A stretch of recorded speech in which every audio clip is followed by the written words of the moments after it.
नमः सिद्धेभ्यः नमः सिद्धेभ्यः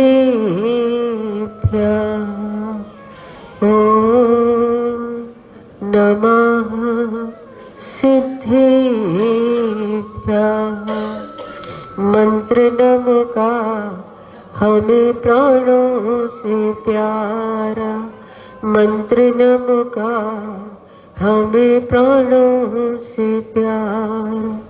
ये है वो जहां हो, ये है वो जहाज जिसने लाखों को तारा, मंत्र नम का हमें प्राणों से प्यारा। नमो अरिहंताण नमो सिद्धाण नमो आयण्याण नमो अजयाण नमो लोये संसहुण, मंत्र नम का अहिंसा परमो धर्म के महावीर भगवान के संत शिरोमणि आचार्य गुरुवर श्री विद्यासागर जी महाराज जी के 3 कम 9 करोड़ मुनि राजाओं के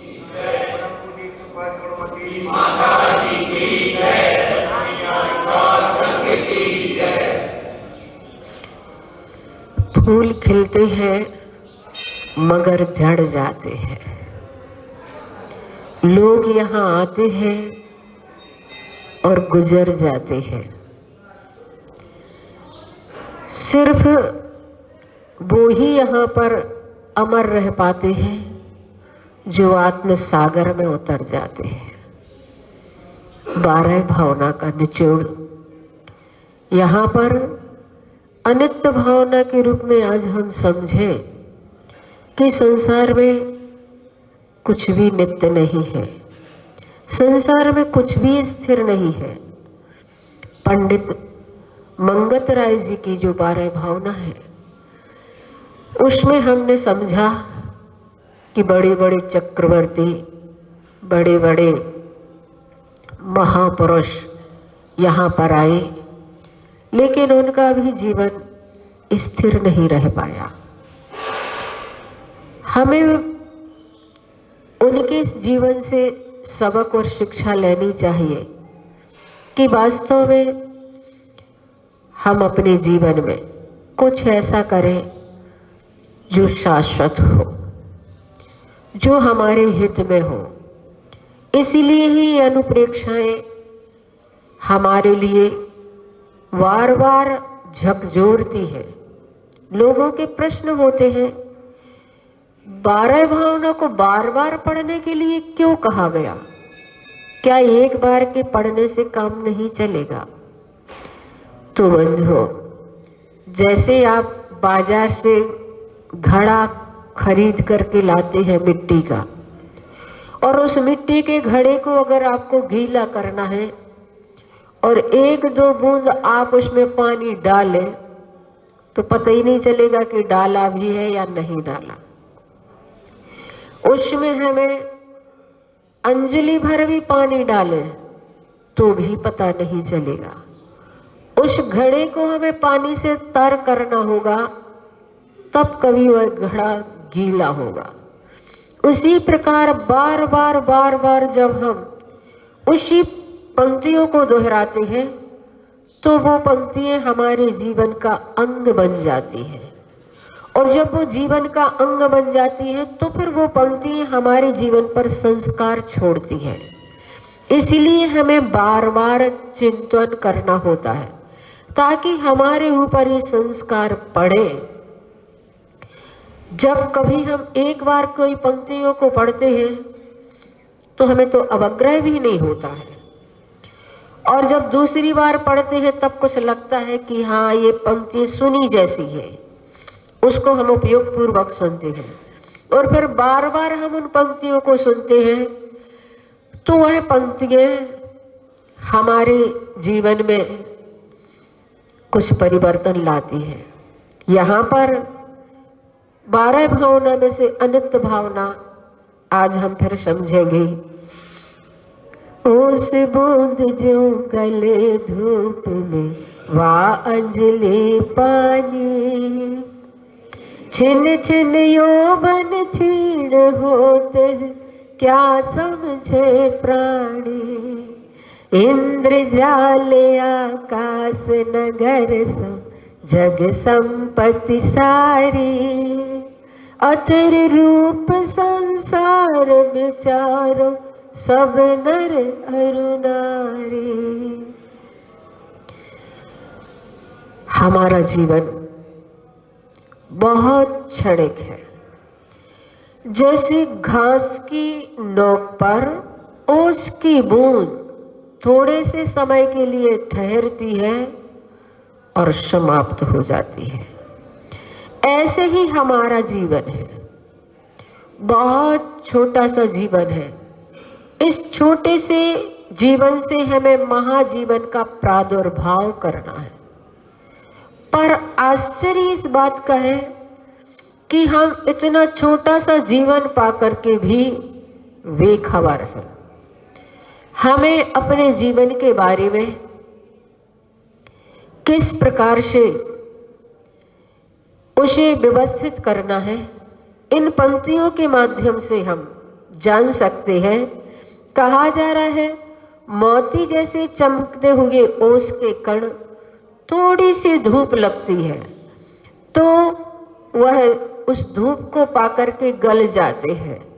अंजलि में अगर हम पानी भरते हैं और अगर थोड़ी सी देर लिए रहे तो एक एक बूंद अंजलि का पानी गिर करके रिस करके पूरी अंजलि खाली हो जाया करती है। उसी प्रकार हमारी आयु एक एक क्षण एक एक समय में समाप्त हो रही है। समय की परिभाषा मैंने आप लोगों को बताई थी। समय किसे कहते हैं? समय काल की सबसे छोटी इकाई है। काल की सबसे छोटी इकाई, सिद्धांत की भाषा में अगर हम उस समय को जाने तो पुद्गल परमाणु अत्यंत मंद गति से एक प्रदेश से दूसरे प्रदेश पर जितने समय में पहुंच जाता है उतने समय को एक समय कहा जाता है। और ये सिद्धांत की भाषा आपको समझ में नहीं आ पाती। हम अपने व्यवहार की भाषा में उसे इस प्रकार से समझते हैं, एक बार जितने में हम आंख की टिमकार करते हैं उतने टिमकार में असंख्यात समय हो जाते हैं। एक बार के आपके पलक का झपकना असंख्यात समय को बताने वाला होता है। समय कितना छोटा होता है और ऐसे एक एक समय में हम बहुत बड़े बड़े काम कर सकते। मैंने आपको बताया था, एक बार किसी ने पूछा समय का मूल्य क्या है, तो समय तो बहुमूल्य होता है और उस समय के मूल्य को अगर आपके लिए जानना है कि एक वर्ष का क्या मूल्य है, एक वर्ष का क्या मूल्य है, इस बात को अगर आपके लिए जानना है तो उस प्रतिभाशाली छात्र से मिलिए जो इसी वर्ष फेल हुआ है। उसे मालूम है एक वर्ष का मूल्य क्या होता है, 6 माह का मूल्य क्या है, 1 माह का मूल्य क्या है। इस बात के लिए अगर जानना है कि 1 माह की क्या कीमत होती है तो उस माँ से मिलिए जिसने 8 मासीय बच्चे को जन्म दिया है। उसे मालूम है 1 माह का क्या मूल्य होता है, 1 सप्ताह का क्या मूल्य होता है। इस बात को अगर आपके लिए जानना है तो किसी साप्ताहिक पत्रिका के संपादक से मिलिए, उसे मालूम है 1 सप्ताह का क्या मूल्य होता है, 1 दिन का क्या मूल्य होता है। उस दिहाड़ी मजदूर से मिलिए जिसे 1 दिन की मजदूरी ही नहीं मिली है, उसे मालूम है 1 दिन का क्या मूल्य होता है, 1 घंटे का क्या मूल्य होता है। इस बात को जानना है तो सम्राट सिकंदर से जाकर के मिलो, जिसने 1 घंटे की आयु के लिए अपना सारा राज्य कुर्बान कर दिया था, लेकिन उसे 1 घंटे का जीवन नहीं मिला था। 1 मिनट का क्या मूल्य है, इस बात को अगर आपके लिए जानना है तो उन सौभाग्यशाली व्यक्तियों से मिलिए जो वर्ल्ड ट्रेड सेंटर इमारत गिरने के 1 मिनट पहले उससे बाहर हुए थे।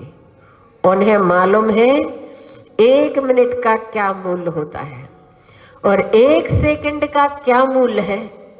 तो इस बात को जानने के लिए उस धावक से मिलिए जिसे सिर्फ 1 सेकंड की वजह से रजत पदक पर ही संतोष करना पड़ा है, स्वर्ण पदक जिसका छिन गया है।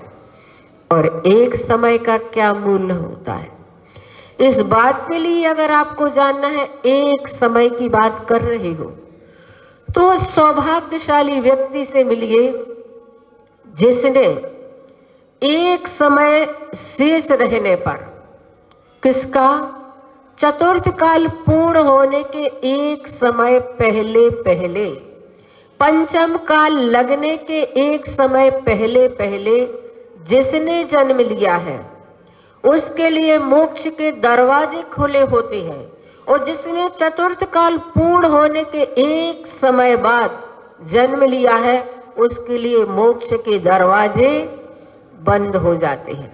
चतुर्थ काल का जन्म पंचम काल में मोक्ष प्राप्त कर सकता है, लेकिन पंचम काल का जन्म हुआ पंचम काल में मोक्ष प्राप्त नहीं कर पाएगा। तो 1 समय का कितना मूल्य होता है। हम तो सारी जिंदगी ऐसे ही निकाल देते हैं और लोग समय काटते हैं। हाँ, उनको लगता है कि अब समय ही नहीं कट रहा है। ऐसे ऐसे लोग होते हैं जिन्हें समय काटना होता है तो कहीं टीवी देख करके, कहीं कुछ भी मनोरंजन के काम करके अपने समय काटती रहती है। एक बार आचार्य श्री से किसी बहन ने कहा, आचार्य श्री हमें आपका थोड़ा सा टाइम चाहिए।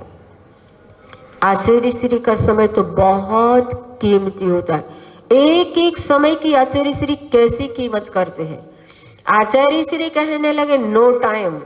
What no time? समय नहीं है, लेकिन समय को जानो। समय को जानने वाला ही अपनी आत्मा को जान सकता है। समय शब्द को आचार्य कुंद स्वामी ने पूजा कह करके पुकारा है। समय को जानना यानी अपनी आत्मा को जानना, और वास्तव में समय को जान लेना यानी अपनी आत्मा की पूजा कर लेना। तो हम कैसा समय यहाँ पर ऐसे ही निकालते चले जा रहे हैं, एक एक बूंद जैसे करके हाथ से अंजलि खाली हो जाती है, उसी प्रकार से हमारा जीवन एक एक समय में कम होता चला जा रहा है, और जगत और संपदा भी इसी तरह विलीन होती चली जाएगी। तुमने कभी संपदा और वैभव को किस रूप में माना, किस रूप में जाना? संपदा और वैभव आदि आपको कैसे लगते हैं? तो यहाँ पर कहा जा रहा है कि जब सब आसमान में बनते हुए मेघों के सुंदर सुहावने नगर की तरह इन्हें जो इंद्रधनुष की रंगीन छटा की तरह बनते और बिखरते हुए दिखते हैं और बिघट जाते हैं, आप अपनी संपदा के बारे में क्या सोचते हैं? जो आपने कमाया है बहुत बहुत मेहनत करके, जिसे आपने एकत्रित किया है, शायद तुम सोच रहे होगे कि जो मिली है वह अब जाने वाली नहीं है, पर क्या आपके सोचने मात्र से वह रुकी रहेगी? जो कहीं और से आई है और आपके पास टिकी रहेगी, ऐसा कैसे कहा जा सकता है? संपदा आपके भाग्य से आई है, भाग्य अनुकूल है तो वह टिकी रहेगी। और जरा भी भाग्य प्रतिकूल हुआ कि वह खिसक जाएगी। इसलिए मैंने आपको बताया था, लक्ष्मी का चित्र हमेशा खड़ा हुआ है मिलता है, और बड़ी घुमक्कड़ स्वभाव की होती है, चंचल होती है। वो कहती है मुझ पर भरोसा मत कर लेना, पलक झपकते ही पड़ोसी के यहाँ पहुंच जाऊंगी। तो ये संपदा तो ऐसी होती है। और ऐसे ही आसमान में बने हुए मेघों के दृश्य बड़े अच्छे लगते हैं, बड़े लुभावने लगते हैं, लेकिन वे भी स्थिर नहीं होते। उदाहरण दिया गया इसमें कि एक राजा अपने महल की छत पर बैठा हुआ आसमान की ओर निहार रहा था, और जैसे ही उसने देखा कि बहुत सुंदर मेघ पटल का एक वहां पर भवन बनता चला जा रहा है। इतना लुभावना था कि राजा ने सोचा इसे मैं किसी कागज पर उकेर लूं, ऐसा ही मैं अपना भवन बनवाऊंगा। और कागज और पेंसिल लेने के लिए जैसे ही अंदर गया, बाहर आकर के देखा, तब तक तो वह विलीन ही हो गया था। उसको देख करके राजा को वैराग्य हो गया और सोचने लगा कि वास्तव में जैसे ये मेघ जल्दी से छट जाते हैं, ऐसे ही मेरी संपदा कब विलीन हो जाए कुछ भरोसा नहीं है। और इस अनित्यता को देखकर राजा की चिंतन धारा बदल गई, और इस धरती पर सदा सदा के लिए क्या टिकने वाला है, कौन टिकने वाला है। बड़े बड़े सूरमा आए और उन्होंने अपने अपने कर्तव्य दिखाए और चले गए। ऐसे ही हमारा जीवन एक दिन समाप्त हो जाएगा अपनी जिंदगी में। इसलिए नित्यता की ओर भी दृष्टि को रखना कि हमारा जो चैतन्य स्वरूप नित्य है, आत्म तत्व जो हमारा नित्य है, उस नित्य द्रव्य को प्राप्त करने के लिए हम अपना प्रयास और पुरुषार्थ करें।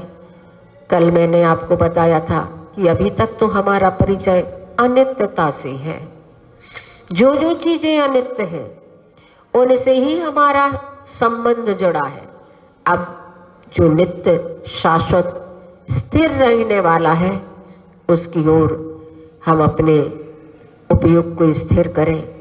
इन्हीं सब भावों के साथ 9 बार कुंडलपुर के बड़े बाबा का हम जाप करेंगे। ओम ह्रीं श्रीं क्लीं ऐं बड़े बाबा ह्रैं नमः।